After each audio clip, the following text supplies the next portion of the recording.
called me and said, hey, we had they had done my B work the week before when I actually broke it. So they had been in Heights already and put some supers above the inner covers.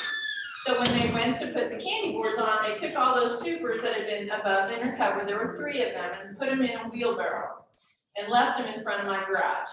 And texted me and said, hey, there's these supers, and I think there's some bees in them. I was like, okay, so we call my 23-year-old daughter, who's holding the fort down for the weekend, and say, hey, just push that wheelbarrow into the garage. There's some supers in it, and she did.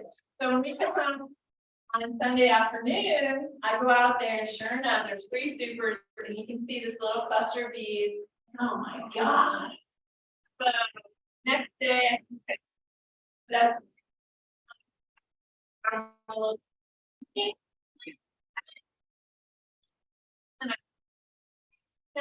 so 2 days in a row, I pulled it, pushed them out, but it was something like 35. They're not going to come out, but they were angry. So I took an outer cover and put it on. And the next day, I had it set kind of cattywampus, hoping they would leave, but they didn't. So next thing, every time you go back in, you know, so finally I got an inner cover and slid it under there. And one came out and got in my hair, and I was just like, okay. So I literally have a colony living in my garage with no queen. And I'm like, if you can make it till Wednesday, you're going back out. So every day I pull them out, it's so cold, but I'm just glad my daughter didn't pollen it. So note to self, don't bring bees in the garage. Yeah, they're typically not happy. They're not happy, and they're from all different colonies, and they're like, what is going on? So only sting this week. Nobody else got stung? Anybody want to own up to having a dead out or an abscond for this season? Okay, I appreciate your transparency. Anybody else? Oh, Jim's got one. Sally's got one. Our mentee, Kai Bird, who's one of our jump starters, had one.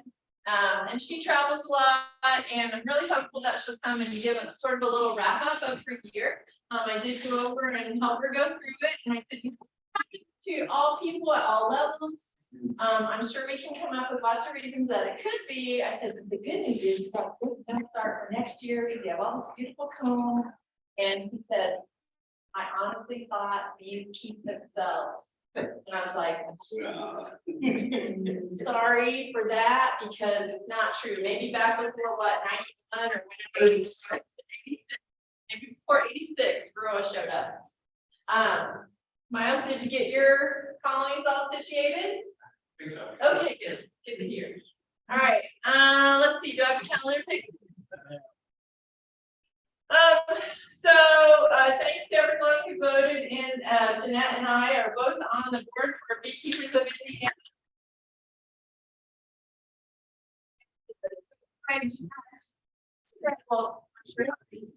No, not for the glory. Actually, here's why I did this. Because I want to try to help the state organization be more of an asset to all of you beekeepers. I feel like it can be. And I've made some comments about that over the years, and I just had to put some skin in the game. So I'd really like to hear from you guys, even if you wrote me a note card or an email or whatever, telling me what you believe the state organization could provide to you that would make your beekeeping life easier. Not money, it's not a money thing. Is there content you would love to have? Is it a calendar? Is it whatever? I would just love to hear back from you guys. If you have any suggestions on that, that's what I would desire. So the Indiana Bee School is the last Saturday of February. I talk about it every single year. Cannot recommend it more highly. They have a beginner track all day. The beginner track stays separate. And then there's the a la carte speaker workshop things that you can choose from. All the big vendors are there. You get great deals. It's all, well, this is the second year we'll be up in Muncie. I think it costs $35, $50, Jeanette says $50 for the whole day, including your lunch. If you were a member of the state organization, Please, if you're a member of the state organization, it costs $50. If you're not, it costs $60. A membership in the state organization costs 10, 16. 15, whatever. $16 to join for the year. Okay. So if you become a member and you go to bee school, Okay, you save $10 there. If you go to Purdue Days in June, you save $10 there, so you're ahead of the game already. And if you go to the fall meeting, which I highly, highly recommend, if you didn't go to the fall meeting, you You really should. missed You a should. wonderful, wonderful program. And it always is good. We have great speakers. And so I highly recommend that you join simply for the financial benefits. But also, you get a newsletter, which lately has started to have some interesting stuff in it. And, well, it never did before, but in the last, maybe year, she started putting some interesting articles in it. And also you get to see what's going on around the state with the other bee clubs and that sort of thing. So I recommend it. Again, like Tracy, if you have any questions, any concerns, you can contact me on Jeanette Wiles. Thank you. The fall meeting is always much less attended, and it's disappointing because the speakers are still national caliber speakers. There's usually less than 150 people there. You have great access to those speakers.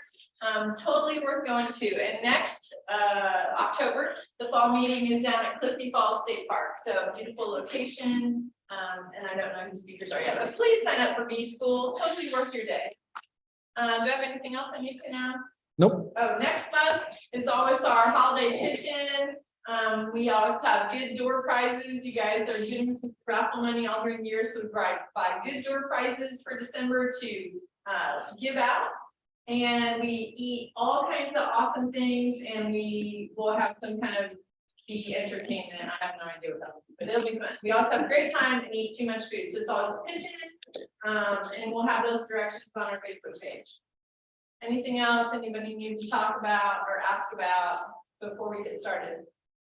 Bill's going to introduce our speaker because he helped us select him. We're glad to have another great speaker via Zoom. And then Kristen, oh, is there anybody here for Beekeeping 101? 101 people? Dave's all ready to teach 101. Okay, 101. Okay. Anybody wants to go to 101 for new beekeepers in back? I'm gonna grab a chair. Yes, ma'am. One more thing, if you want to go to B School in February, sign up. It closes. It does. Doesn't It used open to- until December. It doesn't open until December. Yeah, it closes. So, And you know how I to mean, get that. they get a certain number and They that's do. it. It used to be 1,200 and it's not 1,200 anymore, so it'll be much smaller, maybe it's a 400 number. Anyway, I think they- But it definitely fills up. when we were at Decatur High School, not up in. No, they can't process that many lunches. So she's right, it will close. Jim says it doesn't open on the website until December, and it's a super user-friendly website. So don't wait till the last minute. I got a message that it's open. Yeah, I know nothing about these. Check it out. check it out. Anyway. IndianaBeekeeper.com, is that correct? IndianaBeekeeper.com. Singular, beekeeper.com. Beekeeper. And have fun hunting for it. It's always super handy. Phil, tell us about our speaker leader. So I'm Phil. I don't think I asked you. I'm a second year beekeeper. And when I started coming to this group a year and a half ago, I would say to Tracy, hey, I want to learn more. I want to know more. You have recommendations. One of the recommendations to Tracy was to listen to podcasts. And one of the podcasts that she told me was the Hive Jive, which is run by John Swan, who's on the Zoom with us. He's had two co-hosts over the years, Ken Burns and then, good grief, I'm blanking. No, not Kim, no, Ken Burns from Texas. And then, Ask John. yes, I'm shoot. I'm just going to let you sit there and flounder. It's very fun to watch. Name is on me now that I'm standing in front of. Betty White. Yes, Betty White. Betty White. Oh man, it's a great show, guys. You got to come check out Betty White. So anyway, with that being said, in my embarrassment, I'm going to turn it over to John to let him speak. So thank you, John. Not a problem. So thank you very much, Phil. I appreciate that. Thank you for inviting me to come talk to you guys. I am glad to see that everybody is bundled up because it's cold here as well. And I'm a Texas guy originally. I don't live there anymore. So winter is not my favorite thing, but it is something that we have to deal with. So here we are. And I am disappointed that the awesome outfit that was in the front row is no longer there because I was digging the big fluffy coat and the boots and the glasses. So let's see. Today, we're actually going to go through, we're not going to do a traditional presentation. I'm not going to sit here and lecture to everybody. I'm going to tell you a story and kind of lead you through the journey that I took. And then at the end of that, we're going to go through and we're going to talk about some of the lessons learned, things that you can take away from your own beekeeping practices, maybe things that occurred this year, kind of what you're left with and what you're looking at as you are going into winter. And then we'll open it up for questions. So it's going to be a very kind of free and loose. I did put some pictures together so that you guys wouldn't have to sit there and stare at my face the entire time. So again, very kind of unscripted. This is not something that typically I would do except for inside my own clubs. And usually if I go out and I do speaking, I do a training education thing. But I think this actually is going to go through and kind of allow you to pick and choose aspects of like, oh, I didn't think about that, or that's a good idea, or that's definitely not for me. All answers are okay. So my biggest thing is beekeeping is beekeeping.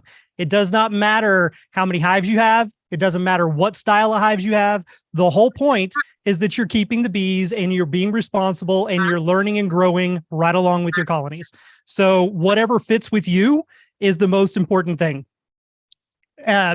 Before we actually go off on that, I'm going to sidetrack. They spent the whole first part of this talking to you guys about a bee school.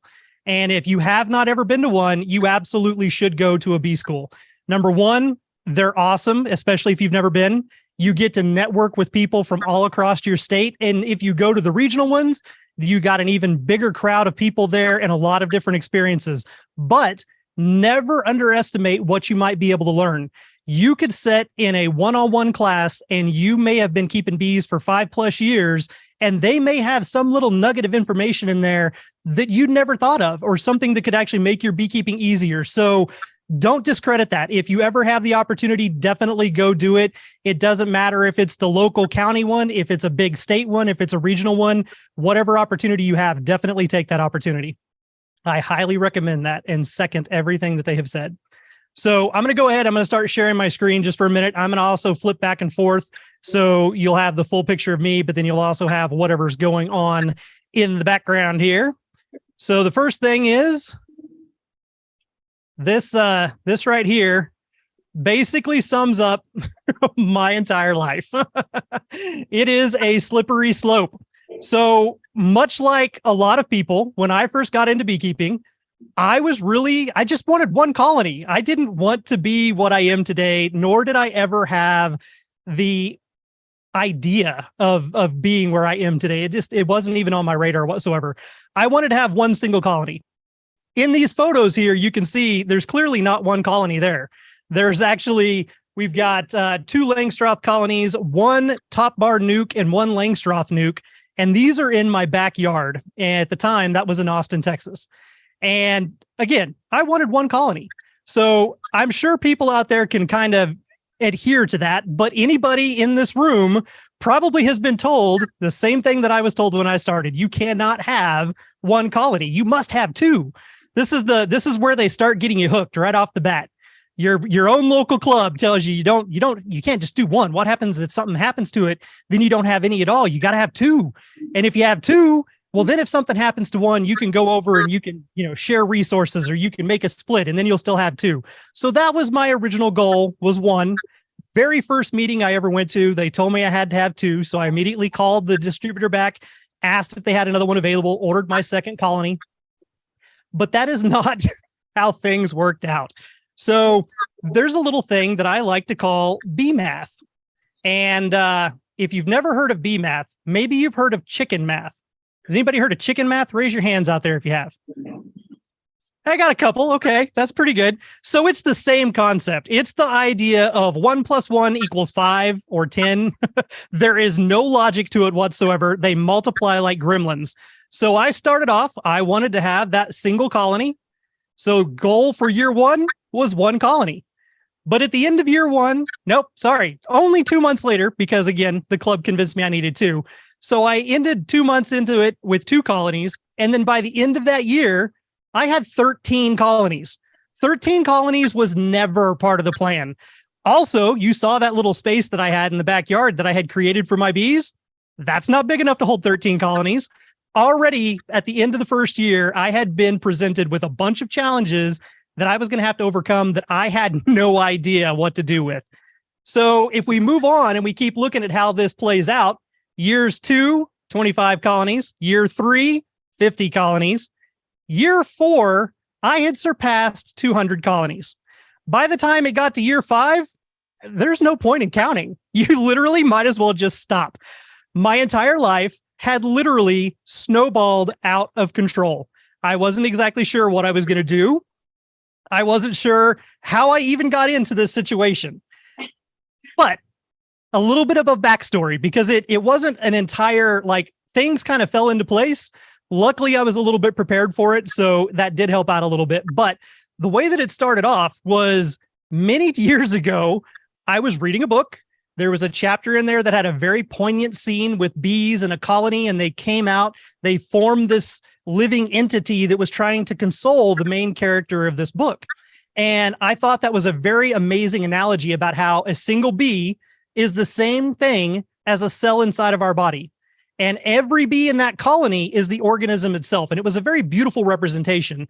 And then I followed that logical path that we all do. Well, I mean, bees seem very fascinating and they seem awesome. And I like honey, so I should get a colony. That was the whole plan. But it took me over 5 years before I ever got to a point where I could have that first colony.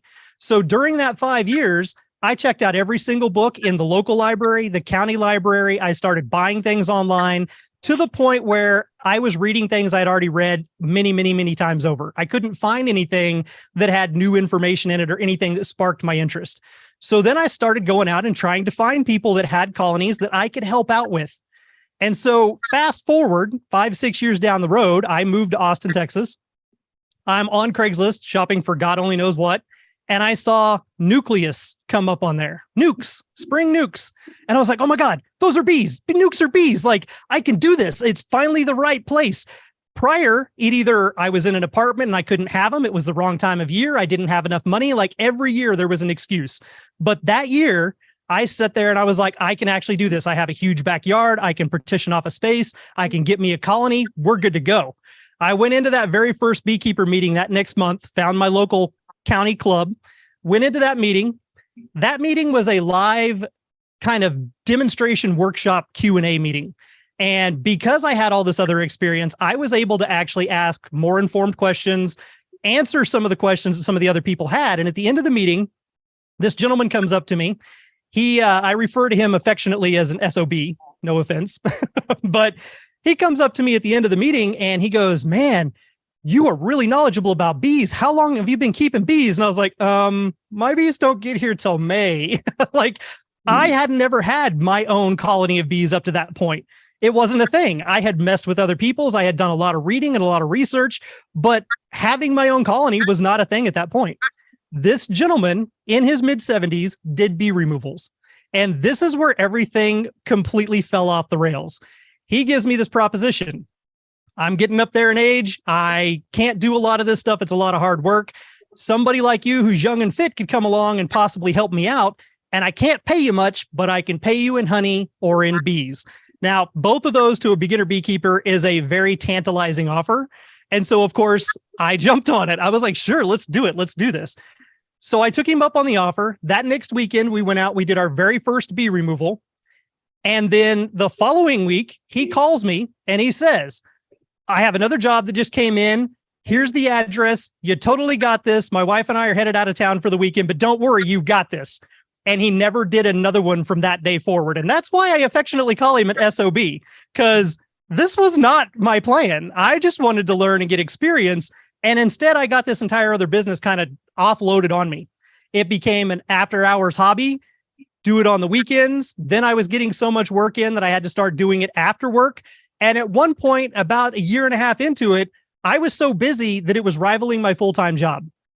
Again, not the plan. I went to school for more like this. I went to school for broadcasting and mass communication, hence the podcast. I did not go to school for entomology at that time, and I had not gone any type of education other than what I had done from reading books and helping other people on bees. But that sparked that interest, and I continued to learn. I continued my education. I eventually started Texas's inaugural Master Beekeeper program and went all the way through that program for 5 years, and I am actually a certified Master Beekeeper now. So in retrospect, if you look at me today, yeah, I've got a lot of qualifications and a lot of knowledge, but when all that started, no, and it wasn't the plan, and I had no idea what I was going to get myself into. So here you are. That's how I wound up where I am today. You look at that screen before and you look at all those different colonies on there and how many colonies I had. So if we go back over here real quick, ending up at 208 colonies by your 5th year, when you started off just having a backyard, that's not going to hold all of those bees. That is not what you're going to be able to do to be successful with that. So I had to start getting creative. I had to start finding ways to make this work. And one of the things that I ended up doing was having to make a choice right off the bat on my hive style. And I only bring this up because it is a very important part. I would not have been able to do what I did as quickly as I did it financially had I not made this crucial distinction. So Langstroth colonies are what pretty much everybody in here is used to. That's what you're going to see over on the right-hand side of your screen. Top bar hives are something that can be seen as evil or fringe, or, it just really depends on your upbringing and where you've been kind of, I don't know, associated with who you've associated with. So the left-hand side there, that is a top bar hive. The key difference in these things, regardless of anything else, is the amount of equipment involved. On your Langstroth colonies, you can see I've got 4 boxes over there. I've got 2 deeps and 2 mediums. When winter comes, 2 of those boxes need to go away per every single colony. And when they go away, that comb has to be stored. Those boxes have to be stored. And when you start getting up there and you start having 25, 50, 100, 200 colonies, you suddenly find yourself in need of a warehouse or a very large storage shed at the very least to go through and store all of the equipment that you would need. Plus, that stuff is not cheap. There is no way I could have afforded to continue expanding doing a Langstroth style. Top bar hives, on the other hand, are a one and done. Literally, it's all self-contained. There is no additional boxes to add. There's no additional frames to put in or take out. It is one simple setup that they kind of expand and contract like an accordion. That distinction is what allowed me to make that first jump forward and be able to have as many colonies as I did. The other aspect here is just because I did switch over to top bar does not mean that it did not still become a mess.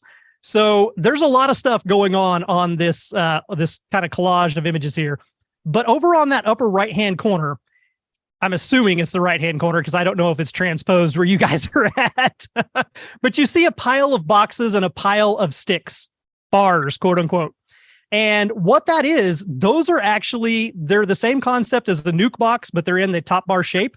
But those are what I called my removal boxes. And because I was doing so many bee removals and because I was constantly going out and doing this, there were times of the year, typically from April all the way through September in Central Texas, where we would do a minimum of 1 removal a day, 7 days a week, nonstop. And if there were additional, like if they were going to be small ones, water meters, little things that we could do easily enough, you may do 3 or 4 in a day. Every one of those removals went into one of these little small strange shaped boxes with those colorful discs on the front.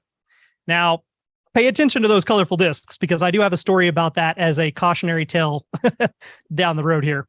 But as you can see, I started kind of having to get creative with this stuff. So what I did on one of my removals, I actually ran into a gentleman who he didn't obviously want the bees in his home and he lived in town, but he wanted to do whatever he could to help the bees.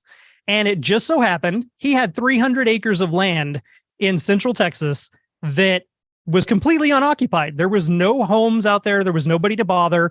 And he offered that up literally just out of the goodness of his heart to be able to help. And so we set up our removal out yard on these 300 acres of land right in the middle of them so that the bees could be out there. They really couldn't get to anybody else. They couldn't cause any problems because in Central Texas, we have what on the podcast I refer affectionately to as red-headed mutts. They are genetic crossbreeds with the Scutellata genetics. So they're a little hot, they're a little testy. And, you know, you don't necessarily want that in your backyard, especially when you've taken it out of a structure and you don't know anything about its lineage, anything about its past. You also don't know if it has diseases, if it's got other things with it that could spread. So we use that as our quarantine area. We used it as our removal yard. And I put all of the bees out there. Now, after a while, that in and of itself started looking a little interesting because you start having basically weird random shaped boxes, bee condominiums, everything stacked up on itself. At any given point in time out there on that removal yard, there could be anywhere from 100 to 200 of these, for all intents and purposes, nukes. And what we would do is we would take those bees, we would put them out there on this yard. We would go through and we would evaluate them for that first or for the rest of that season, basically. What is their temperament like? What was it like before we removed them? What was it like during the removal? What was it like after the removal? How is it now 2 weeks later, 3 weeks later? Are they very good at drawing comb? Do they expand quickly? How well are they doing at raising brood? How well are they doing at storing food? All of that went into a scorecard. And that scorecard, then at the end of that year, would then be used to go back and reevaluate these colonies to determine, are they going to stay out there and be used as fodder to break up and use their resources to build nukes for sell? Or are they going to graduate and get to become a full-sized hive, either at one of our hive management places or out there at the main apiary where we made all of the honey? So that was kind of the trajectory that they went. The main apiary itself was this 40-acre chunk of land. And this is probably pretty hard for everybody to see. It's kind of tiny print and stuff, but this 40 acres of land, it has a pond right in the middle of it. It has a mostly dry creek bed that is only wet basically anytime it rains. And then I've got plenty of room out there. So on the left side where you kind of see the blue lines and stuff, that's where I put all of these top bar hives that were full size. Those were my parent colonies that I either chose the genetics from to do my queen breeding and rearing, or they were my honey producers. And the top bars are also, because there is no foundation and no frame, those are also the colonies we would use to get cut comb honey. Now, clear across on the opposite side of this is where we kept all of the Langstroth colonies. And the Langstroth colonies, we had this, by the time it was all said and done, we had come up with this equation to where there was a minimum of 25 to 50 yards between every single Langstroth colony. And they stretched all the way across that back side of those 40 acres. So there was plenty of space there. You didn't have to worry about drifting. Robbing really wasn't too much of an issue. Nobody was packed close together like you saw on those images from the actual removal yard. So that was a big distinction. The removal and quarantine area, 300 acres on its own, about 7 miles away from where this main apiary is. And then the main apiary itself, which is where all the day-to-day stuff happened. So those are kind of the two main areas there where I went through and tried to make this work. Some of the other things, though, because again, if you have 200 colonies, you can have 150 of them out there on the actual removal area. You can have another 20, 25 is about the maximum that I kept over at the main apiary. Well, where are the rest of those 50 colonies? Well, I still had some in my backyard. I kept those all looking nice and neat and pretty. We had out yards that were around the metropolitan area where we could put colonies and we could go out there and manage them. We had hive management services or ag exemption services where you could either buy your hives from us and then pay us to manage them, or you could lease the hives from us and pay us to come out there and take care of everything. They use that down there a lot for tax exemption purposes on agricultural chunks of land over 5 acres. And then, of course, you start getting creative. I even had colonies on top of hotels because when you started running out of space down low, you started finding space up high. And that's where I was able to go through and actually put all of this stuff together. Now, that's kind of the long and the short of how I actually got into this whole endeavor, how many colonies I actually ended up with, and the path that I, knowingly or not, ended up having to follow to get to that point. It was a lot. Up until about the 25 to 50 colony range, I did it all on my own. And one of the biggest lessons that I would partake to anybody out there is the fact that once you hit 50 colonies, especially if you have a whole other yard of other stuff going on, you almost are going to need help. If you were doing what I was doing anyway, you need help, because my days started looking like this. I would wake up, I would immediately load up the truck. I would go to the first job site. Maybe there would be executive decisions and other things that would occur. Maybe there would be an 8-hour job. Maybe there would be 4 little jobs in a row. At the end of the day, all of those colonies had to go out to the removal yard. They had to be set down. They had to be make sure that all of the bees from the containment units were emptied back out into their new hive bodies, make sure they were all set up and good to go. And then you had to stop by the main apiary and you had to touch a minimum of 10 other colonies so that if by the end of the week, you have looked at all of your colonies. My life was bees from sun up to sundown. That's all I did the majority of the year. Now, when it stopped, it came to an abrupt stop, because once the bee season ended, well, then what do? You've spent every single day up until that point going out, doing removals, working hives, splitting bees, raising queens. Well, now you've got to rely on those other aspects of your beekeeping endeavors. That's where honey, wax, and all that other fun stuff comes in. But there was lots of lessons to be learned along the way. And the reason that I said pay attention to those little discs, these little discs right here. So I put these on pretty much all of my colonies. I call it an entrance disc, but in the retail world, it's actually called a hive portal. And I love them because they are huge. I mean, they're not a tiny little one like the metal ones you normally see. They're actually pretty good sized. They've got 4 settings to them. There's plenty of space between there where you're not actually, it's not metal, it's not getting hot, it's not serrated, it can't accidentally hurt the bees. It's nice, smooth edges. But I would make a hole inside the colony, or the hive body, sorry. I would make a hole that was anywhere from 1 inch to 2 inches in diameter, and then I could put this disc over it, and I could completely control the size of that opening. I could have it be set down just to vent if I didn't want anybody to get out. I could have it set to queen exclude. I could have it set to drone exclude, which really only kept the drones. Actually, it didn't really keep anybody in at that point. It kind of just narrowed everything down.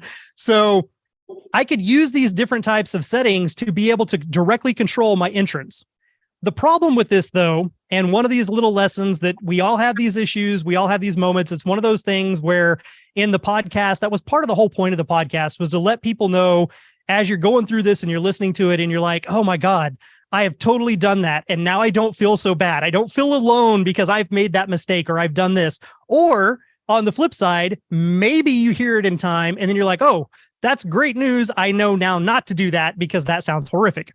So in this instance, I had 15 different nuke colonies that were ready to go. They had their new queens installed in them. They were all set. I had to transport them to our area, our staging area, where we were going to meet everybody to come and pick up their colonies for that season. And I have to obviously spin that disc around and lock them onto vent while I'm transporting them. We do that the evening before. We go out and we actually put them on vent. We load them up on the truck. We drive them to the new location, set them down. And then normally we take them off a vent and open them back up. They stay there for a couple of weeks. And then at the time for everybody to come and actually pick up their bees, we'll do that same concept. We'll go out there the night before, lock them in. And then that way we can turn around and we can actually deliver the bees, making sure all the foragers and everybody are home safe and they're not actually losing any of their bees. Well, on this occurrence, we got them all locked down. We drove out there. We got them all staged. And of course, like anything else, whenever you're going through and you're doing beekeeping, nothing ever goes to plan. We show up at the property and there's this massive swarm hanging in the tree. And immediately we're like, oh God, what happened? What's going on? So we offload all the colonies. We get them all set up. We go tend to this swarm. We get it captured. Then we have to go back over to the other apiary because we don't really have a true hive to put it in out here in the staging area. And we leave. And I don't come back for a week. All of those nukes were still closed. Every single one of them overheated, suffocated, and died. That was a huge and very painful lesson for me to learn on making sure that I'm paying attention, making sure that I am paying attention to all the little details along the way, because these sort of things happen. I've had it happen on a mass scale like that when it was actually retail hives that were going to somebody else. And then I have to immediately pivot and try to figure out how I'm going to make that right to all of the customers. So that in and of itself is a big challenge as well. But it's the same sort of thing that happens even if you just have a couple of hives. Today's plan, we're going to go out there, we're going to inspect this one colony, and we're going to go through and we're going to see that we have the queen and it's going to be great. And you show up and the other colony is swarming, or something else is going on, or, something's messed with the colony and it's all helter skelter, and your plans go out the window. And most of the time we spend our day going through and trying to catch up or fix whatever these other things are. And we don't always necessarily get to do the planned beekeeping that was supposed to be easy. It was supposed to be, oh no, it'll be fine. I'll just be out there for 15 minutes. It'll be no big deal. Yeah.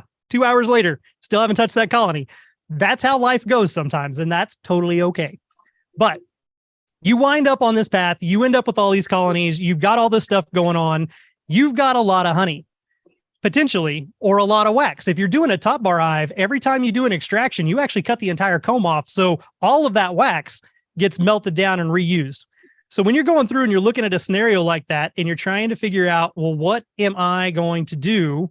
There's two things about what am I going to do? One, what am I going to do in the off season to continue making money? Well, honey is a very good way to make money. We talked about the top bars having a lot of wax. Wax is also a great way to go through and make money. And then, of course, there's your bees. And I've already told you the story just a minute ago about how I would sell bees. That was one of the ways that I kept the colonies from actually going completely overboard with having too many colonies out there for us to be able to manage and maintain, was to go through, take the ones that did not perform like we wanted them to. We would take those queens away. We use the rest of the colony basically as fodder to build a nuke. We would take the resources and we would divide those out equally and make nukes out of them. And then we would requeen those with successful queen lines from the main apiary that we knew were going to actually be successful. That was one aspect of generating money that brought in a lot of money in the spring. The removals took care of everything through the summer and the fall almost. And then after that, you've still got all this excess honey from your harvest and whatnot. So you turn around and you sell that. You can sell it in many different ways. Obviously, I'm sure there's plenty of people in the room who have either sold person to person. You start off giving it away as gifts. Then you got too much of it to do that. So maybe you start selling it to your friends, or you bring it to work and you let people buy it, or you go and you set up a stand, you have a farmer's market.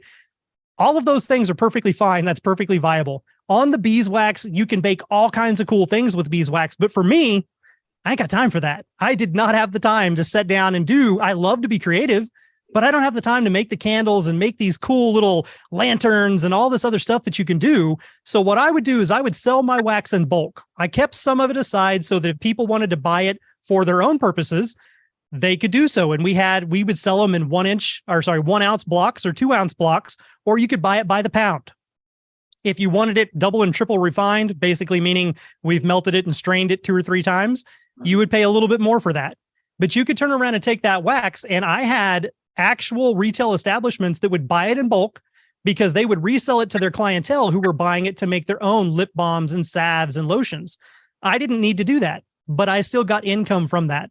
So that was one way that I was able to offload some of this stuff and have them go through and kind of do that part of the job for me and let them make their own creative decisions with it.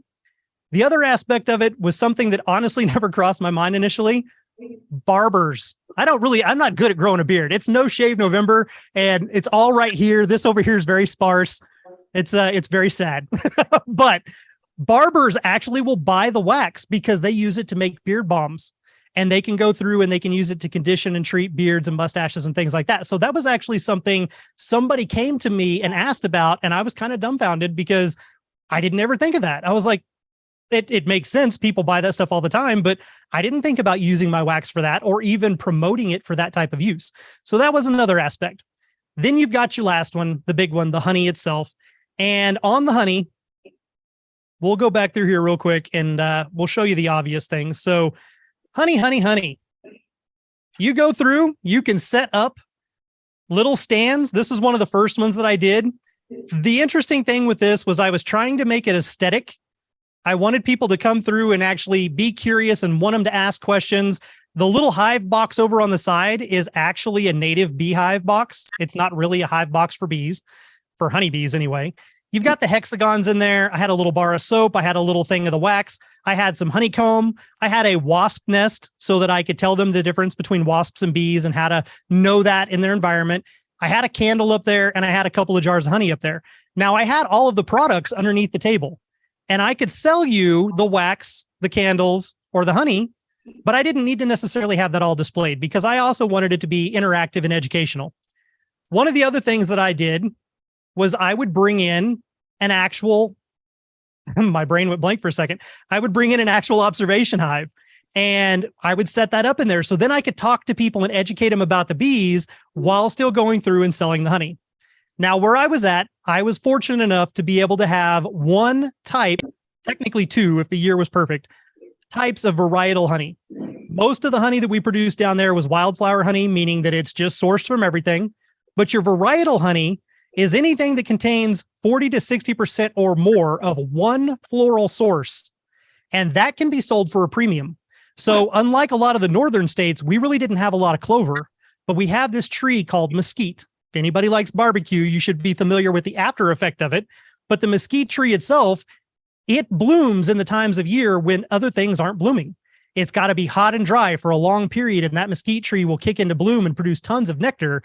The bees will go and take it, and since how nothing else is blooming, we actually would get a varietal honey from that extraction. The other type of varietal honey was one that most people would turn their noses up at. It is almost a 50-50 split between goldenrod.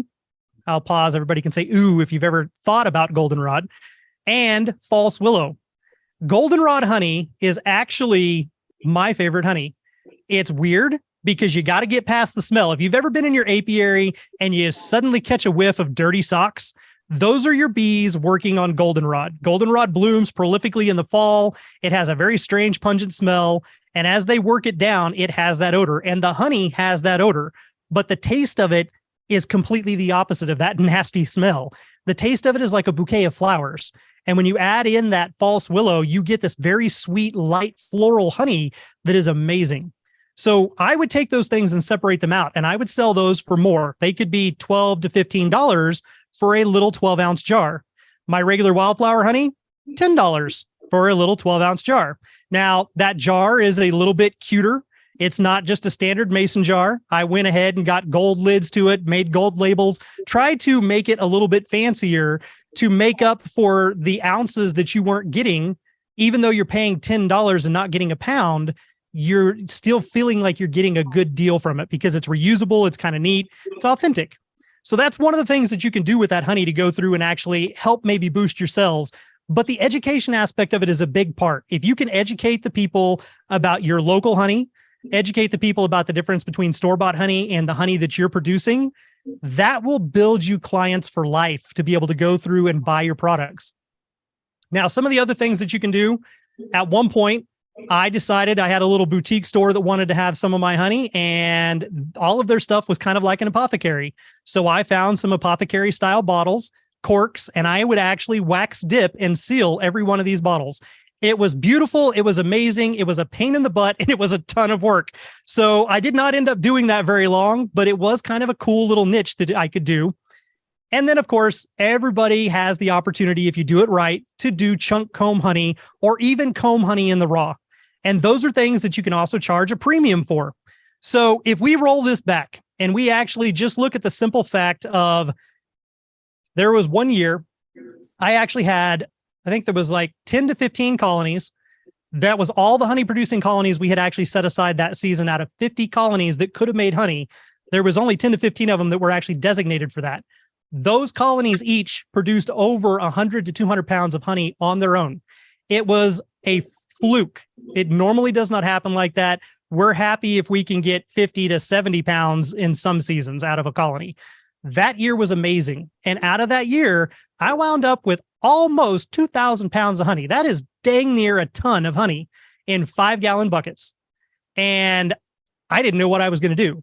But when you stop and you do the math on that and you start rolling that backwards, if I'm selling a 12-ounce jar of honey, and that's ounces in honey weight only, not necessarily the volume of the jar, 12 ounces of that honey, and there's 60 pounds of honey in a 5-gallon bucket, you can make almost $16,000 just from selling that honey. So that's one way that I was able to then offset in the off season. I start selling all these honey products. Then I kind of started moving up in the world of beekeeping. I had the master's certificate. part of that whole program is you have to go out and you have to do public speaking. You have to do all these other types of credits.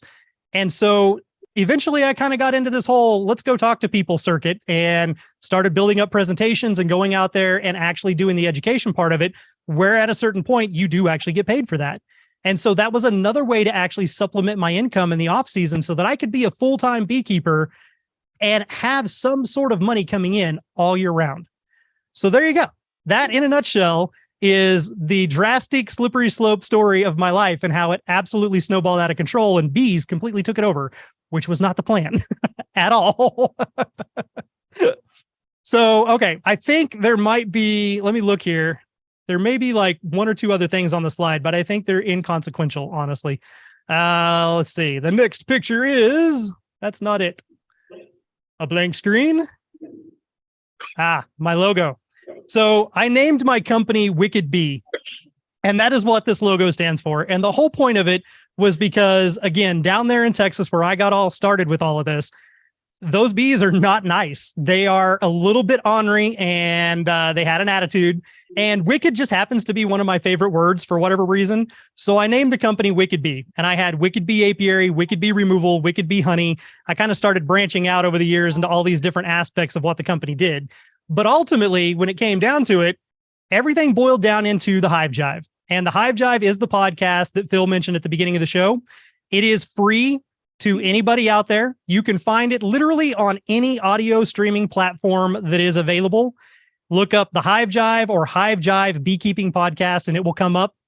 The whole point of the podcast itself, again, was to go through and provide a resource for people to be able to go in, listen to beekeeping from the standpoint of maybe I just think I might want to have bees, all the way up to wrapping the bees up for their very first winter. That's the whole first season. It just walks everybody a day at a time all the way through it. The second season takes you up through your first honey harvest. And then after that, it kind of starts breaking up into kind of wash, rinse, and repeat, right? Because that's what we do in beekeeping. Once you have those basics down, there are some other things that will crop up and some new things you can learn and new techniques. But the majority, the core of what you do stays the same. So that was the whole reason that we invented the podcast. We came up with it and put it out there. And we are getting ready to release the fourth season of it next, well, technically like February-ish of this coming year or next year, 2023. So anyhow, so there's that. Now, it is wintertime. I've talked about a whole bunch of stuff in here, and I will go through just a couple of little things that I myself learned over the years coming up on winter, things that maybe I should or should not have done. And then I'm going to open it up to everybody else. You guys are free to ask me literally any questions you want. It does not matter. You can ask me about the story that I told. You can ask me about things that have occurred in your own hives. Does not matter whatsoever. I'm always happy to answer questions. So things that I've learned, things going into winter that I had to stop and say, maybe that wasn't a great idea. Making sure that you open up all of your colonies in the dead heat of summer. That was one of them where that was a hard lesson to learn. And I definitely learned that. Going into winter, you have the opposite problem. You do have to make sure that they are locked down. You've got to make sure the entrance is small. Make sure that they're insulated. One of the things that a lot of people don't think about is that bees evolved to live in hollows of trees here well, they didn't come from here. We should all know that. Bees are an invasive species, but don't tell everybody, don't let anybody know that if they're not a beekeeper, okay? So here, they choose a dwelling that is typically a hollow log or a hollow tree. It could be a living tree, could be a dead tree. The tree bark and the meat and the wood of that tree is anywhere from 3 to 6 inches thick all the way around that colony. That is a huge insulation thermal mass. Our Langstroth beehives, 3/4 of an inch, guys. That's it, 3/4 of an inch. That does not provide a lot of insulative protection for the bees. Contrary to what we think and what we have learned in some of the beekeeping things that you see and read, bees do not cluster in the wild like they do in our colonies. When they're in a tree cavity, it has to get super, super cold and it stay that way for a long time for the cold to finally permeate all the way into that tree so that the bees have to start clustering tighter and tighter. In our Langstroth colonies, there's not that protective barrier there, so the temperature switches are much quicker, and the bees actually have to cluster to stay warm, protect any brood that shouldn't be there, but maybe, and also keep the queen safe. That's all they do. They act like penguins. They start in the center, They get warm, they rotate out, and the outer ones that are cold rotate in, and they continue to just warm themselves up. Doing that all winter long, they will use some food stores. They will kind of go through these ebbs and flows of stuff, but that's actually not what they would have done. They would have been maybe a looser, compact ball or mass, but they would be free to roam around a lot more than they are when they're in that tight winter cluster inside our colonies. So providing insulation to a colony is actually a good thing. If you don't do it, you should definitely consider it. You can use foam core insulation, you can use wraps, you can do all kinds of stuff to insulate them.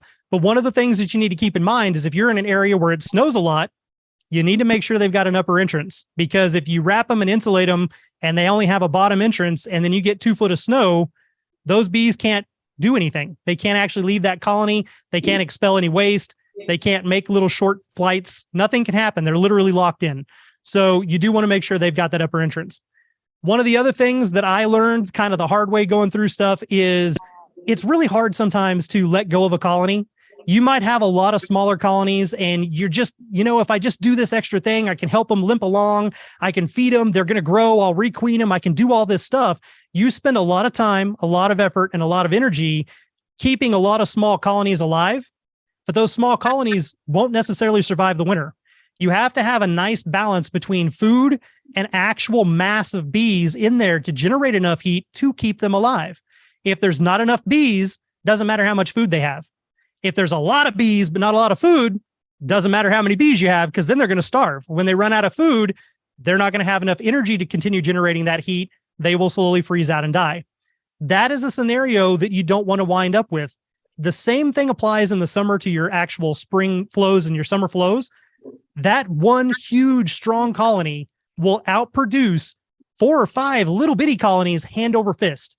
Because if you look at it at an equation of like, say, roughly, hypothetically, 2,000 to 5,000 bees are required to do everything inside that colony. Anything above that is your forage force that's free to go out and actually forage. If you've got a colony that's only 10,000 bees, it's a 50-50 split. But if you've got a colony that's 60,000 bees, 50,000 of them are out there foraging while the other 10,000 are at home taking care of what's going on inside the colony. So that same principle applies to the winter. If you take those little colonies that you're trying to help limp along because you just feel so bad, and you actually combine them into 2 or 1 big colony and wrap that baby up for winter, you will have a much greater survival chance of that colony surviving instead of you losing 4 or 5 smaller colonies along the way. That was one of the other bigger things that it took me a long time. I don't like to get rid of queens. I had a queen that I managed to keep around somehow for about 4 years. And I just kept moving her into these different little nukes and everything else because she was so awesome. I didn't want to let her go. But eventually, you do kind of have to make a decision when it comes down to it. And we can be as sentimental as we want to about it. But the greater chance for survival for both the colonies, the resources, and everything is to have that big, strong colony. So that was one of my takeaways that was kind of a hard one to learn. And it took me several years to finally get to the point where I could say, okay, fine, we're going to take these and combine them in together and make them one thing. So what are some of the challenges you guys actually had? Some things that you did this year that you question if you should or shouldn't have done, or things that going into winter, you're just sitting there stomping your foot going, man, I wish I would have done this instead.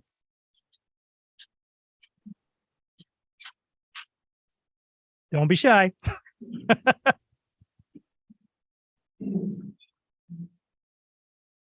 Really? No one? Surely somebody's got a question. You can tell stories too. It doesn't have to be a question. You can tell a story. If you had an incident where you were like, that was the worst day of my beekeeping life, I would love to hear it because I've had a lot of them. How cold does it get in Austin? So in Texas, in Austin specifically, it can actually get down into the teens, but oddly enough down there, what happens to beekeepers that really kind of yanks the rug out from under them is February. In January, they will have days that actually get up into the 80s and 90s. And then in February, you will have a cold spell that hits that lasts anywhere from 1 to 2 weeks, where it literally drops down to 20 degrees or lower for your daytime high. And all their colonies have started rearing brood and started growing. And all of a sudden, and they may have artificially started feeding them too, because they wanted them to get big. Well, then that cold snap hits, you've got this colony that's raising a lot of babies, and it takes a lot more heat and energy to keep that colony at 96 degrees than it does to keep it at 60 degrees. That's another little thing a lot of people don't realize. If your colony doesn't have any brood, They only need to maintain about a 60-degree temperature to make sure everything is fine with them in the cluster. If there's brood present, it's in the upper 90s. That is a huge influx of resources they have to consume to be able to control that.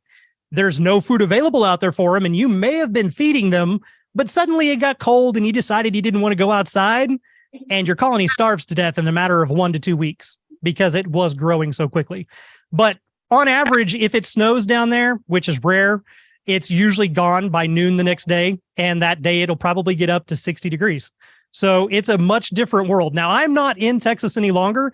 I'm actually in the Ozarks at the moment, and it is currently 25 degrees. So it's cold. We had 2 different snows already. It snowed on Friday and it snowed again on Monday. Both of those are gone, thankfully, but we're already in winter. The bees are already locked down, and fingers crossed, they're good to go. How many of you question whether or not your bees have went into winter with enough food? Is that a worry? We got one over there, at least that I can see on the camera. So every region's a little bit different. One of the things, though, that completely floored me, I went up and did a consultation job in Canada, and I really expected Canada to be another world from what I was used to in Texas. And when I went up to Canada and I actually met with this massive beekeeping operation, I was shocked to find they would overwinter their colonies in a deep and a medium. Not 2 deeps, a deep and a medium. They would wrap them. They made sure that medium and a good portion of the deep were completely full of capped food stores, and they would wrap them up and they would lock them down for winter, and they were just fine. I had it in my head that they needed to have well over 100 pounds of honey because they have such a long, drawn-out winter. It just didn't make sense to me. But the bees can be way more efficient than what we give them credit for. Most of the time, we're the ones that do the bees the disservice. Bees in nature look for a 10-gallon volume, period. That 10-gallon volume does not grow and expand and contract throughout the season. That only happens because of us, because of the beekeepers. We give them the extra space. They like to hoard things. They will actually use every bit of that space. But in nature, they wouldn't do that. And they will survive in these tree cavities and hollows perfectly fine with a much smaller amount of food stores than what you would think, because they also would have a much smaller population that is equal to the size of the cavity. So there's a lot of things that we take kind of for granted, or we don't really put a lot of thought into it because we know all of our information predominantly from commercial beekeepers. Most of the books that you read out there, they're getting better at having new ones that come out that are not. But most of the books, especially when I started, are written from the commercial beekeeping standpoint. Not everybody in this room is a commercial beekeeper. Probably very few of you qualify as an actual commercial beekeeper, if any. Talking about, hundreds to thousands of colonies.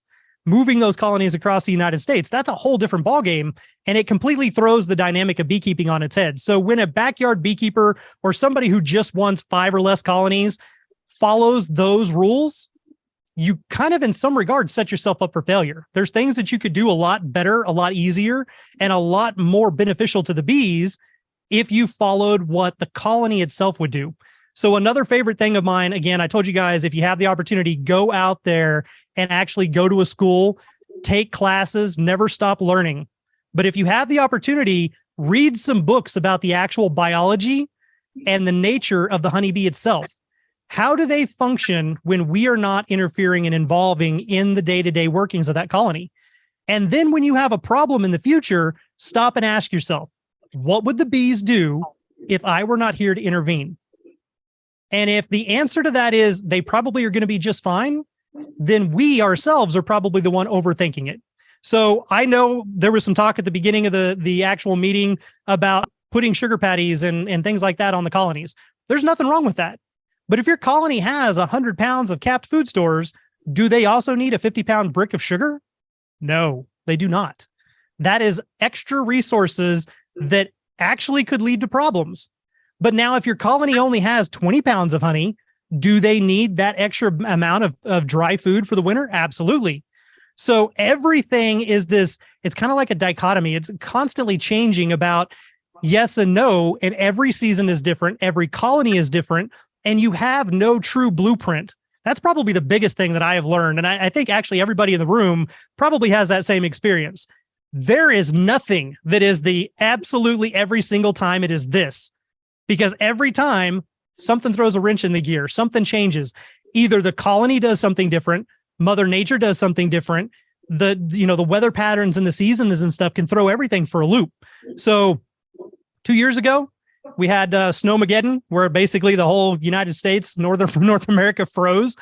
That doesn't happen down there in Texas, and it does not happen for prolonged periods where there's actually snow and ice on the ground. For the first time, we had plants that never bloom that suddenly bloomed. And we had things that always bloom that we always count on that did not bloom that year or bloomed way later. It screwed up everything. And we had nothing to go by from our normal experience to say, this is what this year's going to look like. This is when I should put on my supers. This is when I should take them off. There's always something changing. And so to be a good beekeeper, you have to be in tune with the colony, understand what the colony needs, and help anticipate when they're going to need it. And then ride that ebb and flow with your colony. Don't try to force them to do what the book says, because, the old adage out there is the bees didn't read the book, guys.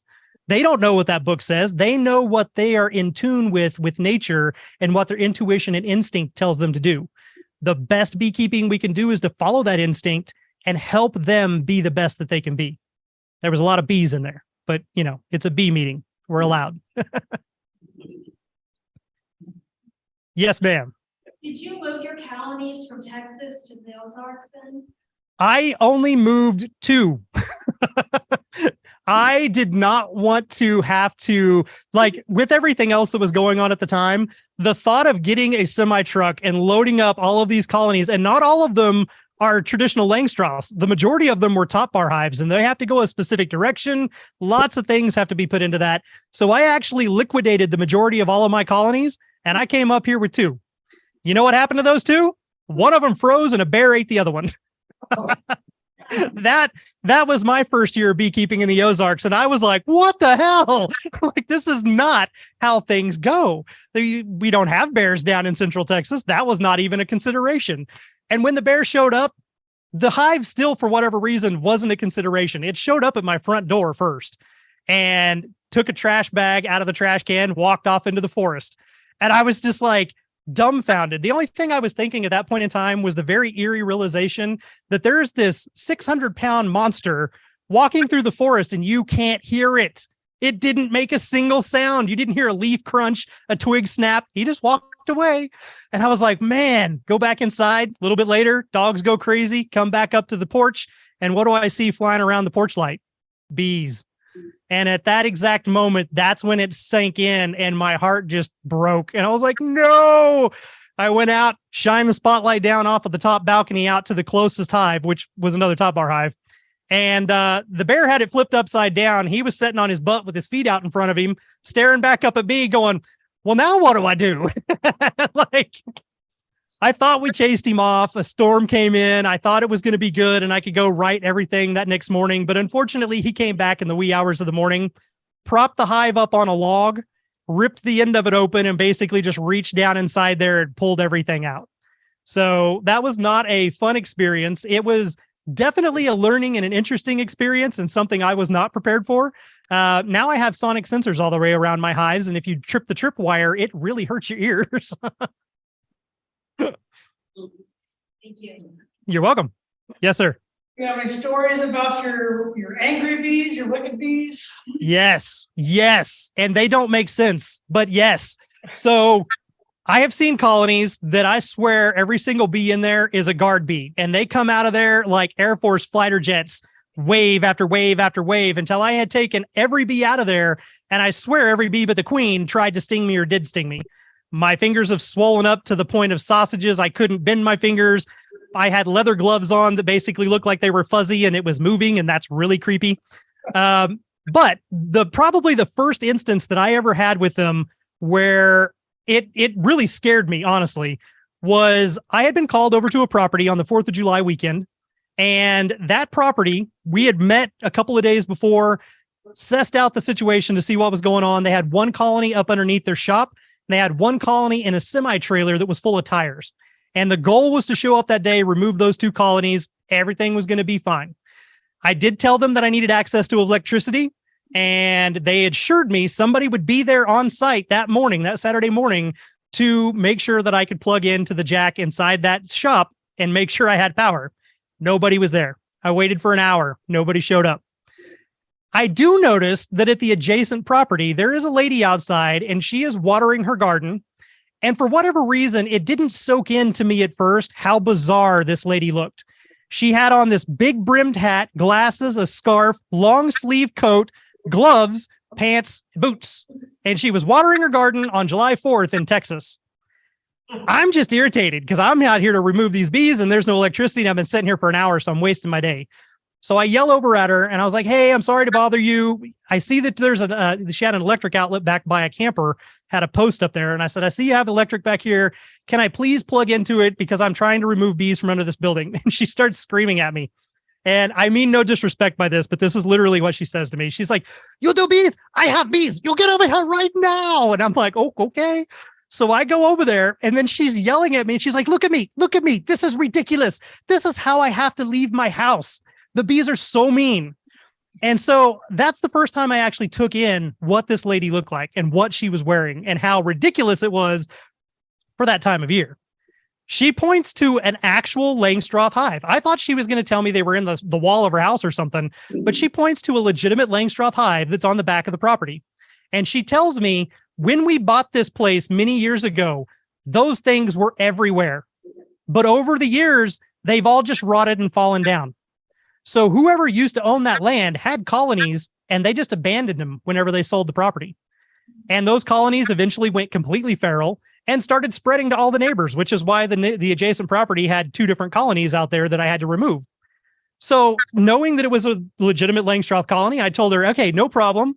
That's easy. I can ratchet strap it down. I will close off the entrance. I'll load it in the back of the truck and I'll get it out of here as soon as I get done with those.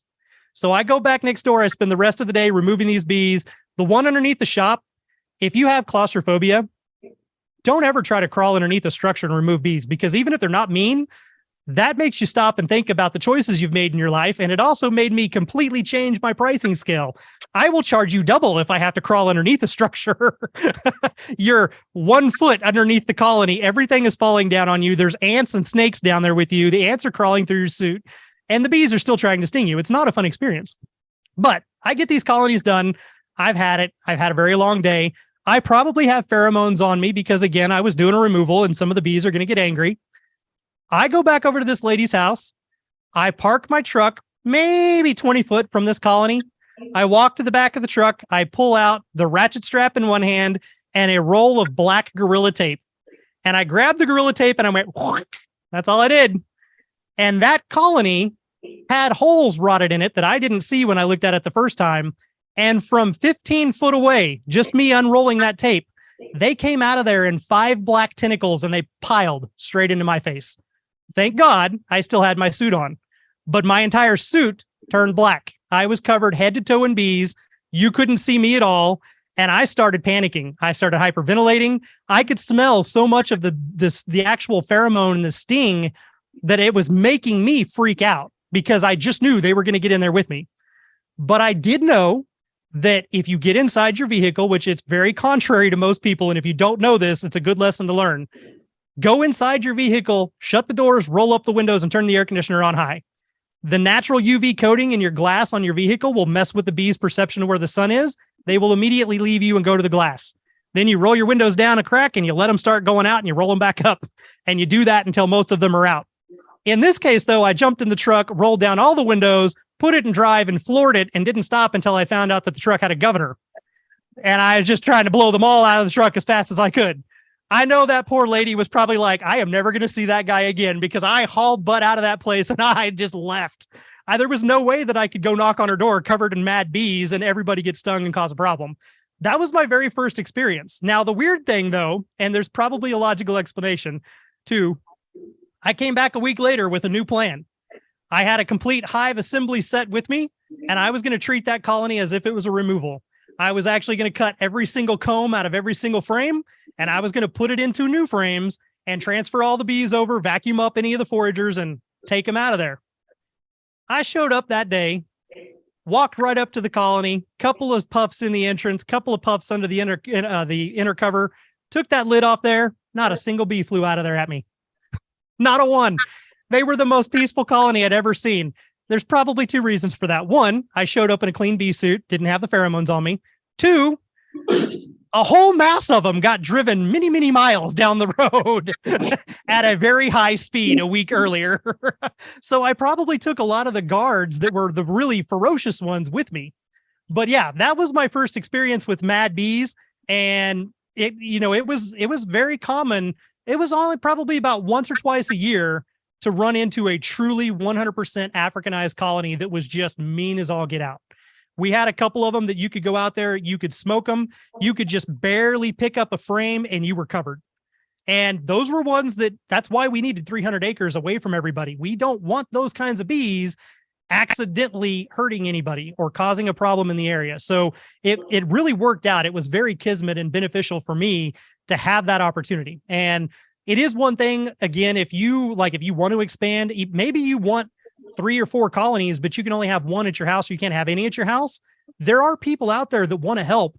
And worst case scenario, they might ask you for a little bit of honey, which is not a big thing to spare if you get to follow your passion and actually keep bees and do what you like to do. And they're going to let you utilize their land. If you give them a gallon of honey a year, go for it. Sounds like a lot, but if you do good, a gallon's not that bad. Yes, sir. Is it true that the temperament of the bees changed with large barometric changes, Yes, weather fronts coming in and out? absolutely. So they're just like us. They have good days, they have bad days, and they can be having a really, really bad day. If you go out to your colony, I had a colony that was in my backyard. It was my favorite colony. It was the one that I kept taking that queen from that I said I kept for 4 years. That's where she started. And I loved that colony. Every time you opened it, they were just like, hey, they didn't fly. They didn't get angry. It was like the biggest relief and break from every other colony I had to deal with to have one that was what most people would consider normal. So I would go out to that colony, but there was one day I walked out there, and just as soon as I started to open the lid, the whole colony roared up and they started flying. I immediately just closed it and I was like, okay, no problem. I walked away. Come back a couple days later, my normal colony is back. They're all peaceful and calm. As a storm front is rolling in, your colony is going to be very upset. They can sense exactly what you said. They can sense the drops in barometric pressure. They can sense those highs and lows as they come through. They know when inclement weather is going to come through. All of these types of things can have a huge bearing on the attitude of that colony, as does everything else in nature. If it's rained a lot, there's not a lot of food, they're going to be more aggressive. If it is a dearth and there's no food, they're going to be more aggressive. That's why sometimes, especially for new beekeepers, they freak out. They get this colony. There's 2 things that can cause that colony to change. One, the size. When a colony is small, they know we cannot afford to send out 1,000 bees to see what that lawnmower is or what that weed eater is, or to tell you we don't really appreciate you coming in here without smoke, throwing things around and just kind of willy-nilly not having any consideration for us. But you fast forward a few months and your little nuke that started off around 10,000 bees now has 20,000 bees or 30,000 bees. They can have a different response. So one of the problems is lessons that we learn or bad habits we create when the colony is small and we're first getting started. Oh, I don't ever have to smoke my colony. They're so nice, and all these other things and habits that we get into along the way. Well, you fast forward and you find out now that colony is bigger, they can tell you they don't like it. Just in that same regard, as the season goes on, in spring, there's plenty of food. So the bees are happy as can be. Summer starts to come in, the spring flow slows down, it gets really hot, all the nectar dries up. Suddenly your nice, beautiful, peaceful colony is a little bit irritable. Every time you go out there, you might get stung. They might ping off of you and bounce around on you. And then the fall flow starts and suddenly your nice, peaceful bees return. It's all the ebb and flow of nature, and it can be on a daily basis, a weekly basis, or the seasons of the year. But yes, their attitude can absolutely change without their genetics changing. We got 2. So the first one I saw was the blue arm on the right. Very good. Thank you. Good job. How many honey harvests did you get a year in Texas? So there was a lot of weird things that I did. So traditionally, you would have one main honey harvest. And a lot of times that was going to happen in July. Every season it would change a little bit, but that was our big honey harvest. And that's when we would get all of the spring honey, the varietal honey from the mesquite could be got at that time. Those were the times that we would go through and most of the beekeepers would do that harvest. And then we would leave at least 40 pounds of honey behind for the bees to make it through our summer dearth, because our summer dearth down there is brutal. By the time July 1st hits, temperatures are a minimum of 100 degrees and they stay that way for 40 days straight. It does not go back below 100. Everything dries out, everything dies, the asphalt melts. It's not pretty. So we leave that 40 pounds for the bees. And then in the fall, about the first week of September, we would start getting rain and the heat wave would break. And then we would have a fall flow. Most of the time that fall flow was used just for the bees to replenish what they ate during the summer dearth. But every once in a while, it's about every 3 to 4 years, we would have a phenomenal fall flow where all the goldenrod and all the false willow and all the other fall plants would all bloom at once in mass quantities and have tons of nectar. And there were years where I had colonies that built out entire boxes of comb in the fall, which normally they would never do. They don't even try to build comb usually once that autumnal equinox kind of rolls around, sun starting to set earlier, temperature getting cooler. Normally wouldn't happen, but that's the main would be in July, August-ish. And then if you were lucky, you could get a second one later on in the year in the fall. And we would do that one, same kind of principle. If you were looking at a Langstroth colony, because that's what most people do. If they had done above a medium, if we knew we were going to have a really good flow, we would give them an additional medium or two and we would just see what they would fill up. That was already comb that was already drawn out though. And we would take that back off and harvest it, but we would still leave them with their minimum of 40 to make it through the winter, which they did just fine with as well. So when I said I do weird things though, there were certain times where I knew certain things were blooming and I wanted that, or I wanted that really pristine, fresh, virgin cut comb honey. And so I might do little micro extractions leading up to the main one. I might do one in May and I might do one in June and then I might do one in July. And then I would still do the main harvest in August, around the 1st of August myself. Ma'am, I saw you raise your hand at the same time. Yeah. Well, if you had a mean hive, did you ever requeen them to see if you could change their mood? Absolutely. All the time. In fact, out of nearly a decade of dealing with them, there was only 2 different occasions that I straight up euthanized a colony. And those were colonies that cost me well over $100 in queens because they kept eating and killing them. They were absolutely hell-bent and determined that they were not going to accept any genetics but their own. And we tried literally every method of introduction you could think of, and every time they killed them. And at $35 a pop, I decided I was done with that. And that colony had to go away. I didn't try to salvage them. I didn't want their drones to be able to spread the genetics. I was like, you're done, you're gone. But in most cases, we would actually go through, we would find the queen, we would take her out, and then we would either use one of our own queens that we knew the genetics of, or we would buy a queen from a northern state where there's no potential for those genetics, and we would bring those down. What I like to do were the Russian Carniolan hybrids, and I did there later on, started to kind of like the Saskatraz bees, because if you get them bred correctly, they can actually be really cool. But if you don't get them bred correctly, they can have a little bit of attitude of their own. So can the Russians. But you pair a Russian with a Carniolan and you get an amazing bee that can overwinter really well, but you are going to sacrifice a little bit of honey harvest from it. They're way better at controlling that overwinter brood nest and, well, overwinter cluster basically, and controlling the amount of food that they get. But in the spring, they do not rear up as quickly, which is good because in Texas, that means you don't have this huge population boom, then that freeze in February and everybody dies. They're still hunkered down and they know there's no food. They don't start growing. So that was the benefit there.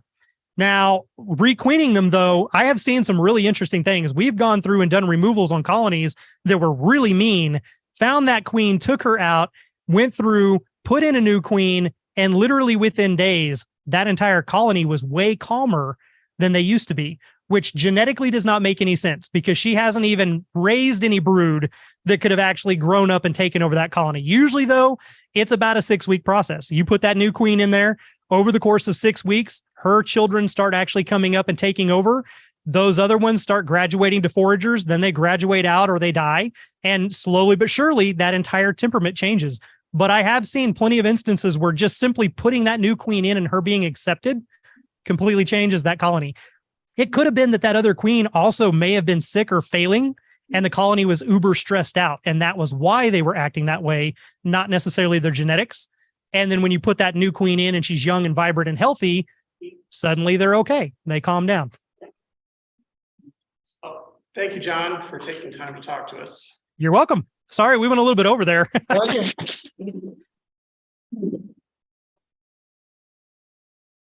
We'll go ahead and transition over to our next speaker. He's not in here, so. Yeah, no, that's okay. If you haven't had a chance to sign in, I encourage you to do so before you leave.